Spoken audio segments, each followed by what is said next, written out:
গোপালপুরে দুদিন বিকেল থেকে সন্ধে অবধি আমরা কাটিয়েছি বিচ এরিয়াতে। হোটেল পান্থনিবাসের ভেতর দিয়েই বিচে পৌঁছানোর রাস্তা ছিল। এছাড়া স্বস্তি পাম রিসর্ট গোপালপুর থেকেও হাঁটা পথে মাত্র 10 মিনিট হলো বিচ। সেই কলিঙ্গ রাজত্বের সময় থেকে এই গোপালপুরের পরিচিতি। প্রথম বিশ্বযুদ্ধের সময় গোপালপুর একটি গুরুত্বপূর্ণ মিলিটারি পোর্ট হিসেবে ব্যবহৃত হতো বর্মা যাওয়ার জন্য।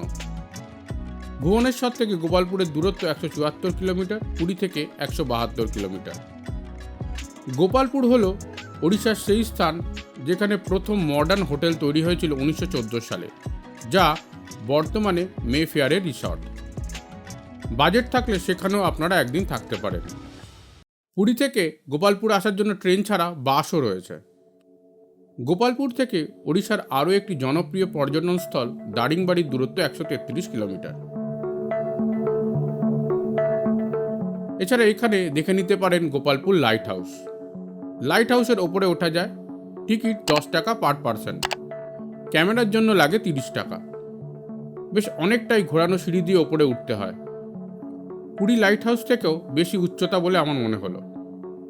উপর থেকে পাওয়া যায় গোপালপুর এরিয়ার অসাধারণ 360 ডিগ্রি ভিউ।